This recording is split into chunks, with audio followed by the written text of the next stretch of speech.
1974년 1월 15일 캔자스 위치타. 학교를 마치고 돌아온 형제는 집안에서의 끔찍한 현장을 마주한 채 바닥에 주저앉게 됩니다.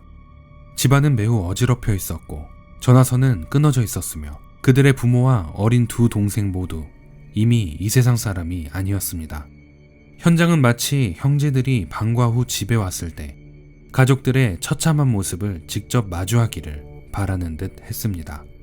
3개월 뒤인 4월 4일에도 비슷한 사건이 근처에서 발생합니다. 젊은 남매를 표적으로 한 이번 사건에서 오빠인 케빈은 머리에 총상을 입고도 기적적으로 살아남았으나 범인에게 찔린 여동생은 출혈로 인해 살아남지 못했습니다. 두 남매 모두 묶여 있었고 이전 사건과 같이 남겨진 가족들이 현장을 마주하기를 바랬던 것으로 추정되었습니다. 같은 해 10월, 지역 신문인 위치타 이글의 편집장은 수상한 전화를 받게 됩니다. 그 전화는 위치타 공립도서관에 공학 관련 서적이 있는 곳으로 안내했는데 해당 위치에는 기계공학 책과 책 속에 편지를 발견할 수 있었죠. 당신들이 조사를 위해 구금한 3명은 아무것도 아닌 사람들이지. 나는 묻고 고문하고 죽인다. 당신들은 절대로 날 잡을 수 없을 거야.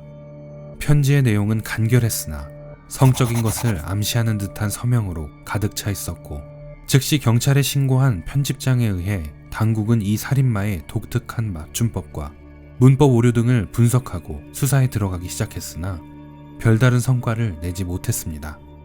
이렇게 편지 한 통을 남기며 경찰들의 수사를 조롱했던 그는 종적을 감춰버렸습니다. 3년 뒤인 1977년 3월 17일 26살의 셜리 비안이라는 여성이 살해당한 사건이 발생했습니다. 함께 현장에 있던 아이들이 무사히 탈출하여 경찰에 신고하였는데 범인이 일부러 아이들을 놓아준 것으로 보였습니다. 아이들은 경찰에게 범인에 대한 모호한 진술을 했습니다. 한 남성이 아이들에게 부모님이 집에 계시냐며 물었고 아이들은 엄마만 집에 계신다고 대답하자 범행이 이루어진 것으로 추정하였습니다. 아이들이 보는 앞에서 사건이 이루어진 것으로 보아 경찰들은 3년 전에 악명 높은 살인마가 다시 돌아온 것으로 확신했고 아이들은 이 사건의 트라우마로 인해 몇 년 동안이나 말하는 방법을 잃어버렸으며 그 누구와도 만나지 않으려고 했습니다. 그해 12월 8일 범인은 25살의 낸시 폭스라는 여성을 또 한 번 살해하고 이번에는 대담하게도 공중전화를 통해 직접 경찰에 신고하며 자신의 목소리를 처음으로 알렸습니다.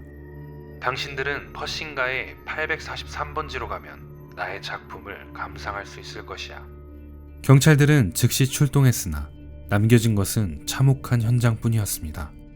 다음해 1월 31일 지역 신문인 위치타 이글에 살해당한 셜리 비안을 암시하는 편지 한 통이 도착합니다.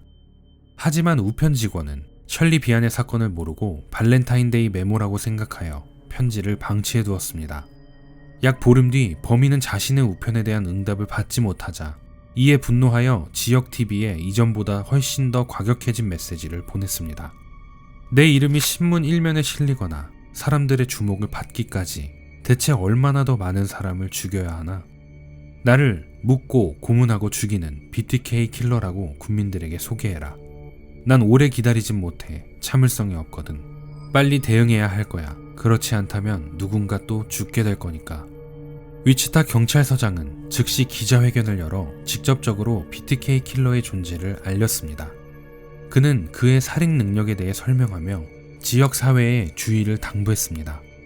이후부터 방송에서는 BTK 킬러의 목소리와 편지들을 계속해서 사람들에게 알렸고 의심되는 용의자들도 확보했으나 사건에는 전혀 진전이 없었습니다.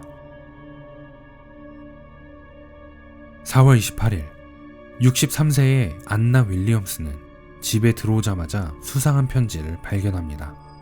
편지에는 이렇게 쓰여져 있었습니다. 안나, 왜 나타나지 않았나요? 당신이 왔다면 나와 즐거운 시간을 보낼 수 있었을 텐데. BTK 킬러가. 편지 내용을 본 안나는 자신이 조금만 더 일찍 귀가했더라면 이 세상 사람이 아닐 것이었다는 생각에 선체로 얼어붙고 말았습니다. 이 사건 뒤로 BTK 킬러는 경찰과 언론을 조롱하며 잠적해버립니다. 8년 뒤인 1985년 BTK 킬러가 또다시 활동을 시작했습니다. 하지만 경찰은 일어난 살인사건에 대해 BTK 킬러와 연관시키지 못하고 의미 없는 무고한 용의자들만 지목하며 수사를 제대로 진행하지 못했습니다. 희생자는 1985년부터 1991년까지 총 8명이었고 무능하게만 보였던 경찰과 언론을 조롱한 BTK 킬러는 무서울 것이 없었죠. 망연자실해진 경찰들은 그를 잡기 위해 노력했지만 그는 또다시 잠적했습니다. 그로부터 13년 뒤인 2004년 위치타이글의 편집장은 BTK 킬러에 의한 첫 피해가 발생한 지 30년이 지난 시점에서 70년대에 그가 휘두르던 공포를 회상하고 오랜 세월이 지난 후에 기억에서 사라졌음을 시사하는 기사를 발행했습니다. 이 기사가 잠적했던 BTK 킬러를 다시 자극하게 될 줄은 아무도 몰랐습니다. 2004년 3월 19일 묻고 고문하고 죽인다 라는 제목의 편지가 위치타이글에 도착했고 편지 내용에는 86년에 살해된 비키 위거리의 운전면허증과 신분증 사본, 사체의 사진과 편지 여백에 도배되어 있는 그의 독특한 서명들, 자신은 1945년생이며 아버지가 2차 대전 참전 용사라는 정보를 떠벌렸습니다. 그리고 당시 엉뚱한 용의자만 지목했던 경찰들의 무능함을 조롱하며 80년대에 일어난 모든 사건들이 자신이 저지른 것이라고 자세하게 설명했습니다. 2달 뒤에는 지역 TV에 편지가 도착했습니다. 이번에는 암호 문자로 가득한 편지였습니다. 제목과 내용에 배회와 환상과 같은 단어와 철자를 통해 문자 퍼즐로 경찰과 언론을 조롱했습니다. 이후부터 공공장소 곳곳에 더 많은 메시지들을 남겼으며 어떤 편지에서는 자신의 부모와 성장 환경에 대해 장황하게 늘어놓기도 했습니다. 그는 자신이 관심받는 것을 지나치게 갈망하고 즐겼습니다. 하지만 그는 그동안 법의학의 눈부신 발달을 미처 깨닫지 못했습니다. 2005년 2월 경찰은 지역 신문사인 위치타 이글을 통해 BTK 킬러를 자극할 만한 내용의 기사를 지속적으로 내보냈습니다.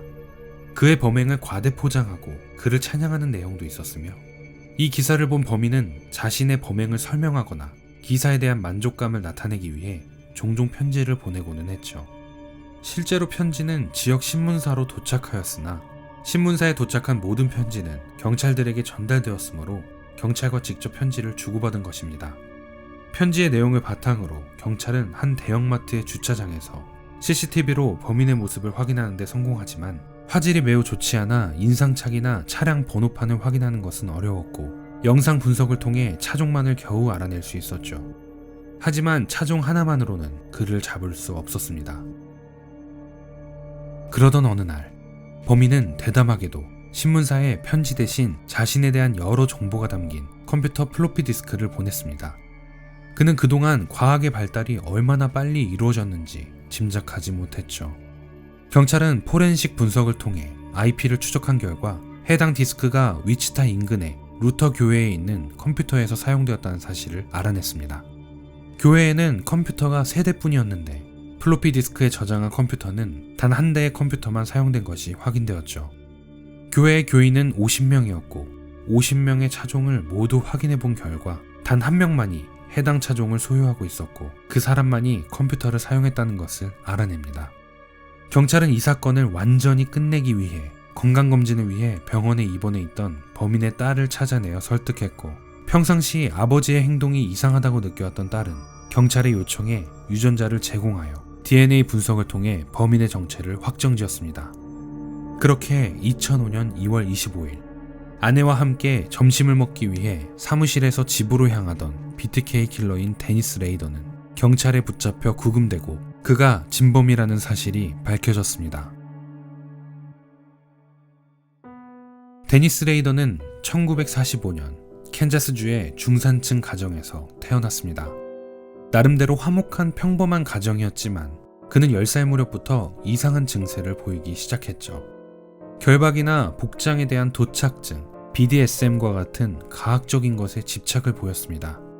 그는 때때로 동물들을 잡아 자신의 증세를 해소하고는 했고 이러한 행동을 철저하게 감춰왔습니다.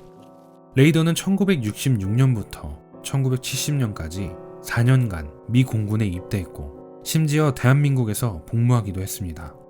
전역 후에는 경비회사에 취직하여 경보기 설치와 작동, 상황 조사와 수리 등을 하는 일에 종사하기 시작했죠. 이때부터 그는 주거 침입에 대한 이해도가 매우 높아졌습니다. 1991년에는 위치타 외곽의 파크시티에서 공무원으로서 법령 준수원 일을 했습니다. 레이더는 사회에서 귀감이 될 만한 인물이었습니다.